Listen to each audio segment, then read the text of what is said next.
China's controversial one-child policy is being blamed for some of the nation's social problems. Since it was introduced 30 years ago, officials have been accused of forced abortion, discrimination, and even confiscating children when it comes to implementing the policy. Today, China faces a declining fertility rate, an aging population, and a major gender imbalance with more than 30 million men to women expected by 2020. I'm Fawzia Ibrahim. On this edition of 101 East, we ask if the days of China's one-child policy are coming to an end.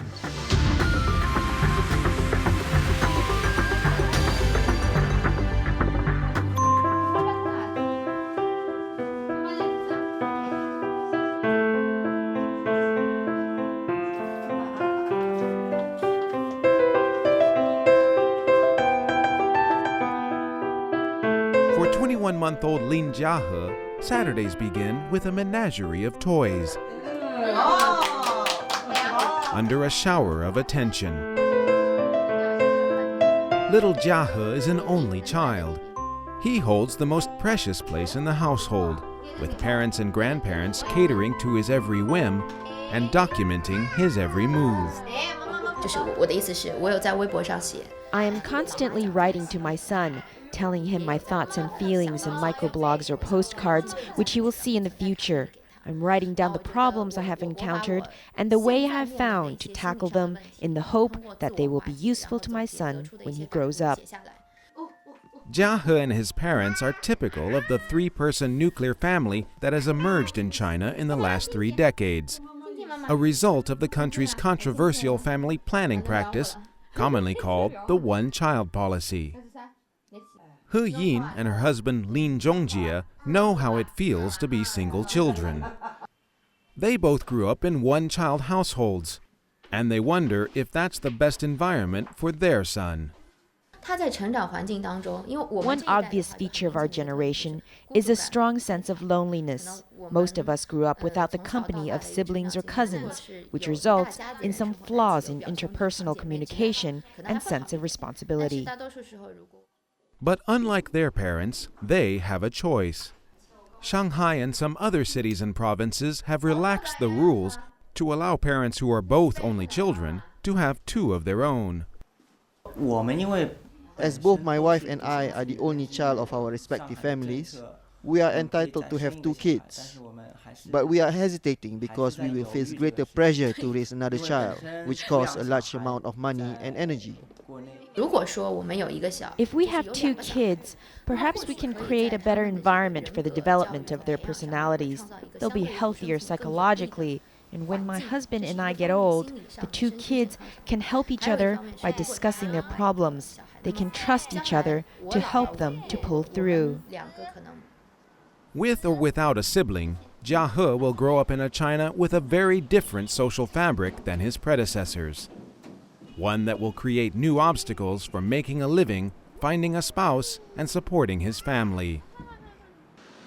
Despite its nickname, the one-child policy does not limit every Chinese family to only 1 child. In rural areas where many families have traditionally favored sons, parents whose first child is a girl may be allowed to have a second child. And members of ethnic minorities are usually free to have 2 children, or sometimes even more. But after 30 years, the policy has led to a dramatic shift in China's population, reducing the birth rate, but leaving a rapidly aging society to depend on a shrinking young generation made up of far more men than women. The decline of our population size means less pressure on our economic development, environment, and resources. And it has many positive influences. But while China has benefited from the policy, it will have to pay for it. The policy has cost China much, and from a long-term perspective, the problems it has brought about will have quite severe consequences. Supporters claim that since it went into effect in 1980, China's family planning policy has prevented some 400 million births, and that without it, the country would be reeling with more than 1.7 billion people. But critics argue that families were having significantly fewer children on their own, and that the policy has become an unnecessary hardship. In 1970, the fertility rate was 5.8, nearly 6, meaning a woman at the time would give birth to 6 children in her lifetime. This was a peak of fertility in our history. But by 1980, the fertility rate had dropped below 3. Before, family planning was not enforced by the government, but a decrease occurred nonetheless. Renowned demographer Liang Zhongtang was a strong supporter of China's family planning policy for 2 decades, until he came to believe it was causing more damage to society than good. It has brought harm to many people. If it is not abandoned, it will harm more people in the future. Giving birth is a basic right. No one has the right to interfere with it, let alone a country or a government. The government must do everything to protect this basic right. It has no reason to force its family planning policy upon its citizens. Among critics' main complaints, it puts the power of enforcing the policy in the hands of local family planning officials who often depend on reaching population targets for raises and promotion. A climate they say is ripe for exploitation and abuse. Local governments have the authority to slap fines on parents who violate the policy in a range anywhere from 4 to 10 times the average local annual salary. Poorer families who cannot pay these sums may find themselves targeted by corrupt officials using illegal means to achieve their ends. Such a large amount of money cannot be paid once and for all for many families, so the local officials have to go to the families many times to get the fines. Each time, it will be a conflict between the people and the government. Zhou Yinghe is a father living in exile.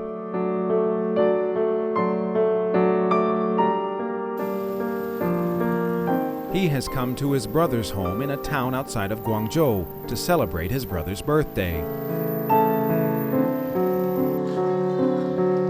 Zhou refuses to return to his hometown in Hunan province, where he says family planning officials have led a campaign of abuse in the name of the one-child policy. In order to implement the family planning policy, the government has sent people from the criminal underworld, together with the police and the family planning committee. The life of each household is disrupted. Everybody lives in constant fear. We are miserable. Zhou and his first daughter, Zhou Qing, help prepare the birthday meal. He is separated from his wife and alone provides for his 10-year-old. Zhou also has a second daughter, one he has not seen since she was seized by local officials 8 years ago and likely sold into adoption abroad. In 2003, when Zhou was away working, family planning officials barged into the house where his mother was tending to the 3-month-old child. They asked my mother for money as a fine for the birth of our second child. But my mother had no money, and my wife and I were out working. They asked my mother where the child came from. My mother was really afraid, so she dared not admit the baby was ours. She told them that the baby was someone else's, and that she was just looking after her for the moment. But they took the child away. When Zhou learned what had happened, he pressed the local government for the return of his daughter. I immediately reported it to both the county and municipal governments, but the officials there protected each other, saying, now that your child has been taken, she's most likely been sent away for adoption already, and it's impossible to find her. They said nothing else, as if a child being abducted was reasonable, as if she was not my own child. Zhou's daughter was one of at least 16 children that relatives say were taken by family planning officials in Longhui County, Hunan, in southern China. Many are believed to have been sent to orphanages and adopted by families overseas, who sometimes paid thousands of dollars for the children. News of the seized babies prompted a government investigation. A dozen officials were dismissed from the party or removed from their posts. But investigators determined the worst accusations were unfounded, saying only that officials had lapsed in their duties, but that there was no evidence of children being seized and sold. How can the government take away my child and claim it's not a crime? How can the government abuse its rights regardless of its laws? I just want to question them like this. Is human trafficking allowed in China? Is it legal in China for the people to be bullied? This is what I want to ask. In the wake of the scandal, local officials have tried to intimidate families to stay quiet. In an interview in Hunan, Zhou Yinghe's mother said officials only want to cover up what happened. Every time I went to the department and asked for my granddaughter, they said they didn't know where she was. Journalists came to my house to investigate this matter. After they left, officials threatened us that if the journalists exposed them and affected their interests, they would take revenge on us and we would be in great trouble. Residents of Longhui County say they have suffered for years at the hands of corrupt family planning officials. Told of the arrival of journalists, more than a dozen parents and grandparents crowd into a small hostel. One after another, they share stories of forced abortions, sterilizations, and beatings. In December 2008, Yuan Qingfeng was 8 months pregnant with her third child when officials hustled her off to the hospital where doctors aborted her baby, then performed a tubal ligation. A week later, they dropped her off to wander home alone in one of the coldest winters on record. They dumped her on the road. While she was lying on the ground, the blood ran to her shoes. We don't have any relatives living near where they left her. No one knew that they had dropped her halfway, not even her parents. It was not until she was on the verge of death that somebody came across her on the road. The experience has left Yuan physically and mentally traumatized. When she came back to our house, she became so dumb that she didn't even know how to eat anymore. I can't go on living like this. I will ask for a solution from the family planning office or divorce her. I can't take care of the children on my own because I have to work. No one can help me because I have no family members still alive. Duan Jixiang's wife was forced to have an abortion at 9 months into her pregnancy. He says complications from the late-term abortion eventually led to her death. After the abortion, she didn't have any appetite and could not eat anymore. Her situation worsened and she passed away 2 years later. She died as a result of the diseases caused by the side effects of the operation.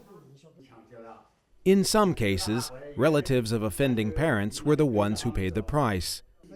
Liu Yong says his youngest brother, who didn't have any children, was severely beaten trying to bring food to the wife of his other brother, who had 3 children. Liu says his brother later died of his injuries. Residents here denounce the system as cruel and unfair. For those without much money, it's hard for them to have a second or third child, because the fine will return them to poverty. For the rich, there's no restriction on the number of children they can have. The birth of 4, even 5 children is also permitted. What they do is not control the population size, but squeeze money from people into their own pockets. Back in Guangdong, Zhou toasts his brother's birthday with friends. But thoughts of what has happened to his missing daughter continue to haunt him. Zhou says he will keep looking for her, even if that trail leads him to find her happily adopted by another family in another country.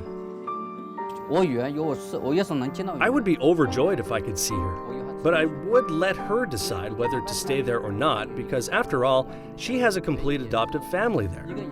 As her father, I will be very happy to see her live in peace. If she wants to stay with me, I would feed her even if I had to beg for food. If not, I would feel satisfied just to see her. In fact, my biggest dream is just to see her. Only then can my heart rest. Otherwise, I'll never feel at ease for the rest of my life.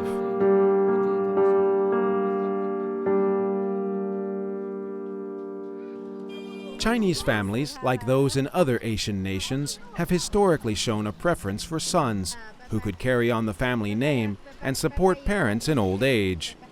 And the country has long seen a gender gap of more males born than females. But since the advent of the one-child policy, this imbalance has grown severe. Nationally, there are now about 120 boys born for every 100 girls, and in the countryside, the gap is even wider. Experts predict as many as 30 to 40 million Chinese men alive today will fail to find a spouse. Some experts blame the gap on sex-selective abortions, which are illegal in China but widely practiced. Others believe many families simply do not register firstborn girls in hopes of having a second chance to have a boy. It will affect the marriage of young people in the future. Many men will not find a wife. Moreover, even those who manage to get married will be much younger or older than their spouses. It will be detrimental to the harmony and stability of our society.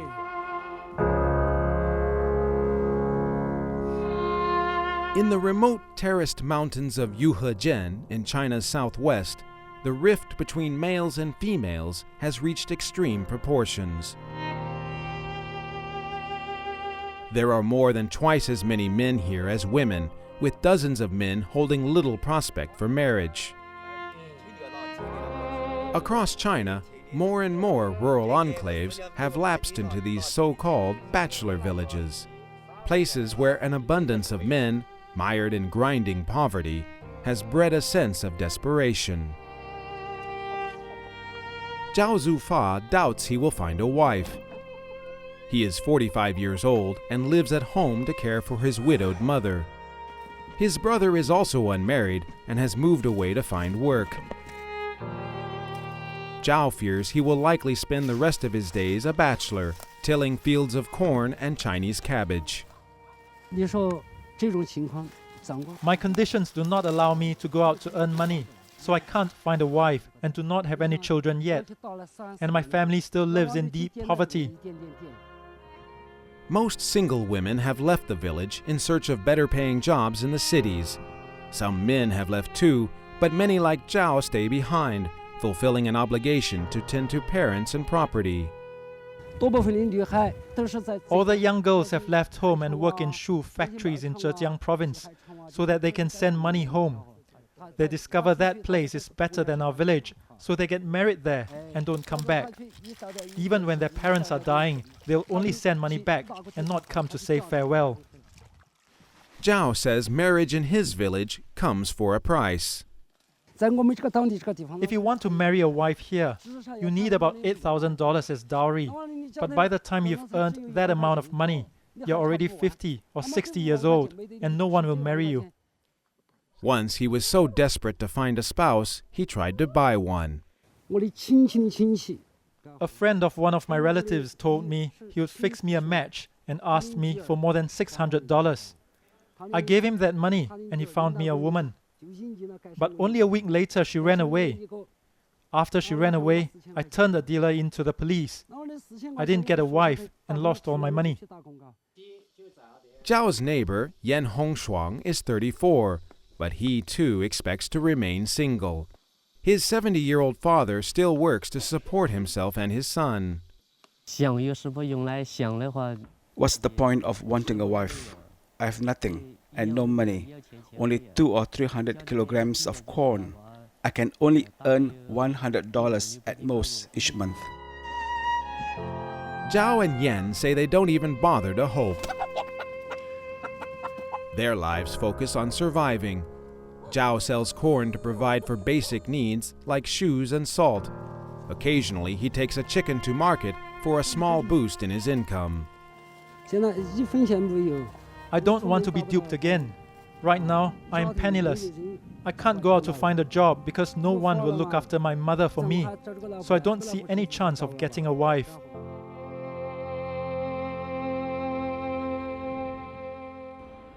In major cities, the demands on potential mates are even higher. Men are often expected to hold higher degrees and to be able to afford an apartment and sometimes a car as a prerequisite for marriage. I want to find someone successful. He needs to be responsible for his family. He also needs to have a certain foundation for his career. For example, I think he should earn more than I do. I don't really care about the height of a man. His salary should be enough to support a family. And I want to find someone who has a house when we get married. Some parents are not leaving it to their only children to manage their own love life. In Shanghai's People's Park, Hundreds of parents and matchmakers gather every weekend to swap critical details of their sons and daughters, including age, height, salary, education, and even paper silhouettes. Most of them are here without their children's knowledge. This unofficial matchmaking fair has grown so popular it fills an entire corner of the park, and similar scenes have spread to other parks across the country. Parents here seem determined to find a match, though few can claim much success. It is really hard, just like finding a needle in a vast sea, and you may not be able to meet the boy himself. Most of the time you meet only the parents, so you can only take a look and try to figure out the situation yourself. It is hard to really solve your problem. China's one-child policy has made a particular impact on the industrial center of Guangdong, where factories that once saw a limitless supply of workers are beginning to feel the pinch. Originally we planned to open 4 production lines, but in fact, since we failed to recruit enough workers during the year, we had to outsource our orders to other factories. A decline in birth rates has led to a drop in the supply of cheap labor. The number of workers who meet the age requirement is decreasing at a faster rate than before. Before, workers aged 15 to 25, even to 34, took up a relatively large percentage of the whole labour force. But in the last 10 years, the percentage has dropped dramatically. What's more, the demand for workers in the coastal cities has not weakened. To the contrary, it's grown larger. Guangdong's top family planning official has asked for a relaxing of the one-child policy, one of the first public calls for change among government leaders. But his request seems to have been ignored. The government says the family planning policy will remain in effect until at least 2015. It's inevitable for China, which right now has a low birth rate, to adjust its family planning policy. It may even be possible that China will encourage its people to give birth to more children, like some developed countries. Supporters of changing the policy point to the success of a trial program that began in the 1980s, where families were allowed to have more than one child. In Yicheng, in northern Shanxi province, families can have a second child if they wait 6 years after the birth of their first. Despite the looser rules, the population is growing slower in Yicheng than the province as a whole. And the ratio between newborn boys and girls stands near the worldwide average. In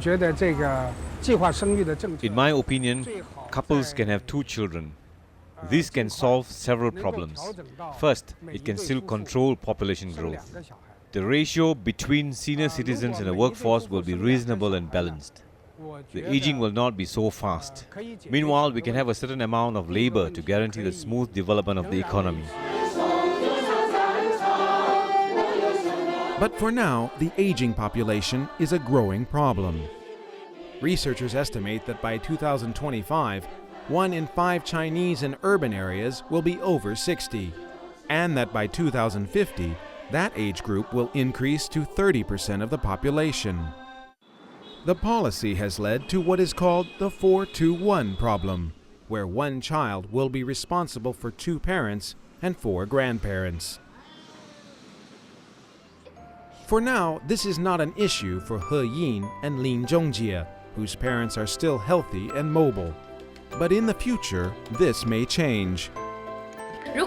If all 4 of our elders run into trouble and it requires both my husband and I to handle it, I'm afraid I will get frantic and we will be fully occupied.